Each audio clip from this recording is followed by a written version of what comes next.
Pasti kita semua udah nggak asing sama yang namanya alat ini dan alat ini. Ya, benar. KWH meter dan MCB. Di mana sih kita tahu alat ini? Kayaknya kita sering tahu kedua alat ini di rumah-rumah. Ya, masing-masing rumah kita pasti punya dong. Kayak contohnya ini di rumah aku. Seperti yang kita tahu, PLN adalah perusahaan listrik negara yang memprakarsai semua kebutuhan listrik di Indonesia.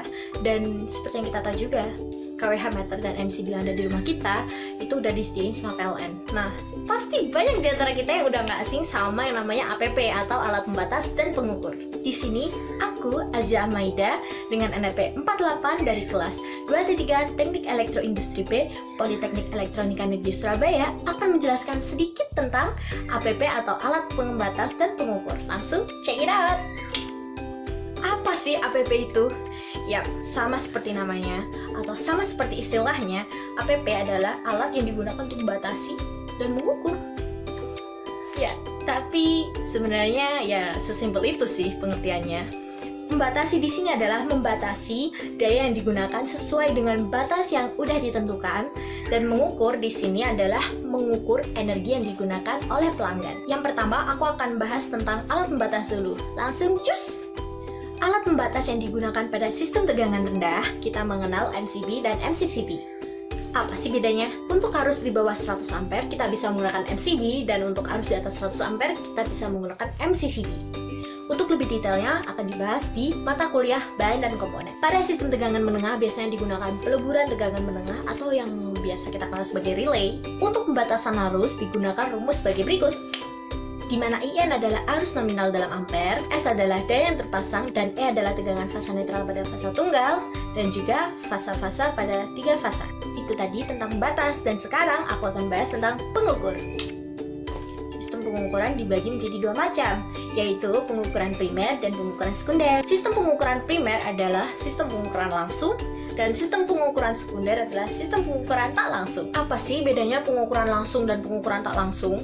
Jadi pengukuran langsung ini adalah pengukuran yang seperti istilahnya. Pengukuran langsung ini pengukuran yang langsung ke alatnya atau ke beban yang mau diukur. Kalau pengukuran tak langsung, kita membutuhkan CT atau trafo arus. Di dalam pengukuran tak langsung, ada CT, ada TTR, dan juga ada ampere meter. TTR ini biasa disebut air tester atau turn ratio tester. Arus yang diukur oleh CT masuk ke TTR, lalu masuk ke ampere meter. Nah, TTR ini dia menggunakan rasio yang digunakan pada CT dan pada ampere meter. Jadi, rasio CT dan ampere meter itu nilainya harus sama, tapi kebalikan. Nah, misal CT ini ada 1:5, berarti ampere meter ini 5:1. Kira-kira seperti itu. Pengukuran langsung bisa digunakan pada tegangan rendah, dan pengukuran tak langsung bisa digunakan pada tegangan menengah dan tegangan tinggi.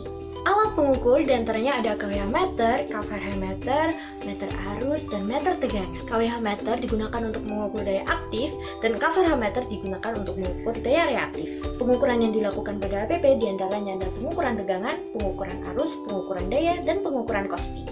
Untuk standar pengukuran tegangan adalah seperti ini. Untuk penggunaan daya sudah diatur dalam tabel ini. Dan untuk KOSPI, nilai maksimumnya adalah 1 dan nilai minimumnya adalah 0. Untuk nilai KOSPI yang distandarkan PLN adalah senilai 0,85. Jika nilainya kurang dari 0,85, maka akan diukur dan nilainya akan diperhitungkan untuk masuk ke dalam besarnya tagihan. Selanjutnya kita akan membahas tentang fungsi APP.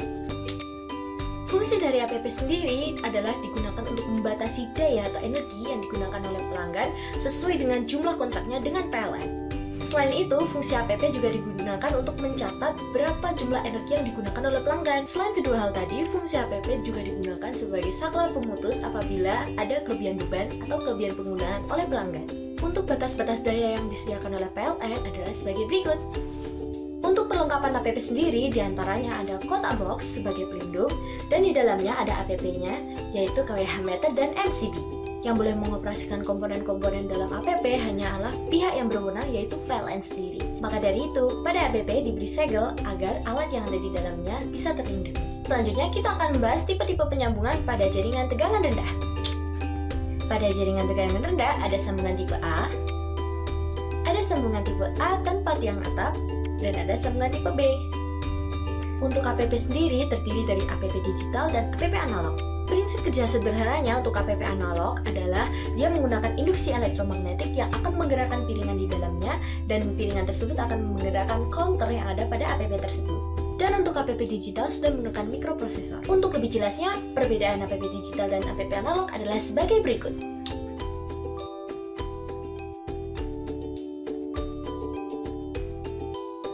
Selanjutnya ada wiring diagram untuk fasa 1 dan fasa 3. Gambar wiring diagram fasa 1 adalah sebagai berikut.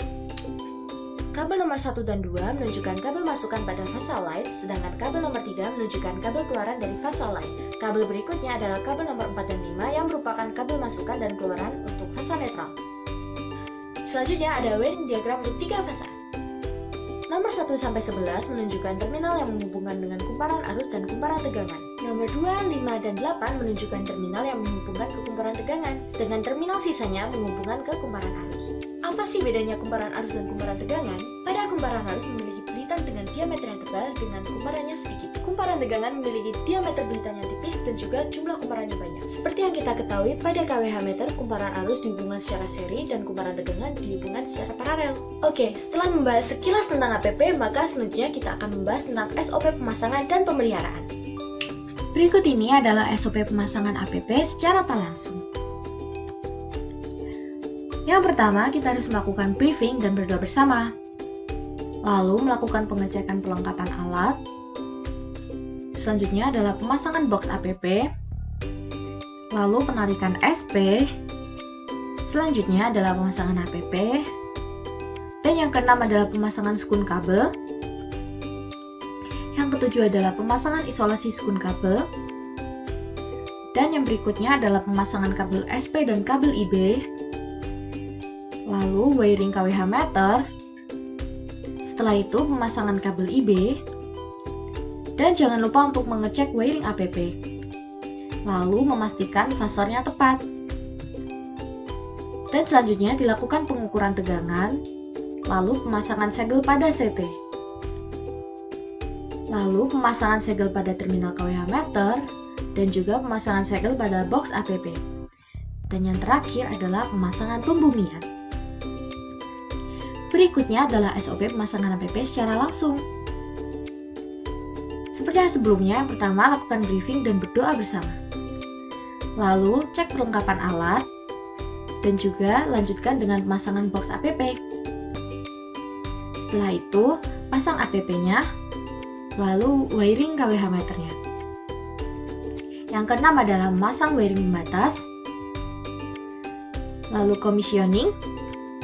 Selanjutnya adalah pemasangan segel terminal pada KWH meter, dan juga pemasangan segel box APP. Dan yang terakhir adalah pemasangan pembumian. Selanjutnya ada SOP pemeliharaan APP secara langsung. Yang pertama adalah menerima surat perintah kerja atau SPK dari atasan, lalu mempelajari SPK pemeliharaan APP, dan juga membuat job safety analysis. Lalu membuat working permit. Setelah itu mempelajari diagram pengawatan APP, dan juga mempelajari SOP. Lalu jika sudah, menyiapkan perlengkapan kerja, berkoordinasi serta menghubungi mitra kerja, lalu melaksanakan safety briefing. Jangan lupa berdoa. Selanjutnya, memastikan lokasi kerja berdasarkan surat perintah kerja atau SPK, lalu melakukan izin memasuki persil pelanggan, melaksanakan pembagian kerja. Selanjutnya, menyiapkan alat kerja, menggunakan APD, mencocokkan APP dengan diagram pengawatan sesuai dengan SOP, membuka penutup pada KWH meter, melakukan pengukuran fasa RST, dan juga mencatat berita acara. Selanjutnya adalah melepas tegangan melalui MCB. Lalu memeriksa kumparan arus dan tegangan. Selanjutnya melakukan penyambungan kabel output dan input pada KWH meter. Dan juga jangan lupa untuk membersihkan KWH meter. Lalu memeriksa dan mengencangkan mur atau baut yang ada pada terminal KWH meter. Selanjutnya adalah mengencangkan kabel saluran masuk ke pelanggan. Lalu mengencangkan mur dan baut pada kotak KPP sesuai dengan SOP. Selanjutnya melakukan pengukuran tegangan masuk setelah melakukan pemeliharaan. Jangan lupa untuk memeriksa putaran fasa RST. dan juga melakukan pengukuran beban saat pada masing-masing fasa. Lalu memeriksa hasil kerja dan kelainan pada APP. Selanjutnya melakukan penyegelan APP, lalu merapikan alat kerja dan material pada tempat yang disediakan. Berikutnya ada SOP pemeliharaan APP secara tak langsung. Yang pertama-tama kita harus menyiapkan peralatan kerja dulu, diantaranya ada tank segel, tank ampere, multitester, 3-voltmeter, test pen, dan alat tulis. Lalu selanjutnya kita menyiapkan material yang dibutuhkan, diantaranya ada timah segel, kawat segel, terminal sambungan kabel, dan kabel penghubung. Lalu jangan lupa memakai APD K3. Lalu ketika sampai di tempat tujuan, menginformasikan kepada pelanggan sebelum melakukan kegiatan penggantian. Selanjutnya melakukan pemeriksaan APP, lalu melakukan pencatatan KWH meter atau KVH meter, nilai pembatas, saklar waktu, dan trafo arus. Ketika terdapat sesuatu kelainan yang mencurigakan, segera membuat laporan yang ditandatangani oleh petugas dan pelanggan dan dilaporkan pada P2TL untuk dilakukan penertiban. Lalu membuka segel kaki KWH meter dan mengukur dengan menggunakan trivometer urutan fasanya dan dicatat. Selanjutnya, lepaskan kabel yang masuk ke KWH dari terminal KWH. Diamankan dengan isolasi pada ujung kabel yang terbuka dan lakukan untuk ketiga fasa dan kabel netral. Selanjutnya, dalam membongkar KWH meter dari landasan disimpan pada tempat aman. Setelah itu, sambungkan kabel masuk yang diisolasi sebelumnya. Lalu, lakukanlah pengukuran urutan fasa dengan 3-voltmeter. Lalu, sambungkan kabel keluar dan juga kabel netral. Lalu lakukan pengukuran tegangan fasa-fasa dan fasa netral. Setelah itu, masukkan beban secara bertahap dan memperhatikan putaran KWH meter. Jika terdapat kelainan, maka melepaskan kembali dan melakukan pemeriksaan pada pengawatan, dibandingkan dengan diagram yang sesuai dengan standar. Lalu, lakukan pengukuran pada panel kontrol di sisi pelanggan dan memasukkan beban secara bertahap. Yang terakhir, apabila beban normal, maka lakukan pengukuran kesalahan meter dengan cara mengukur daya sesaat sebanding dengan putaran KWH meter. Oke, mungkin itu dulu yang bisa aku sampaikan. Semoga ilmunya bermanfaat bagi kita semua.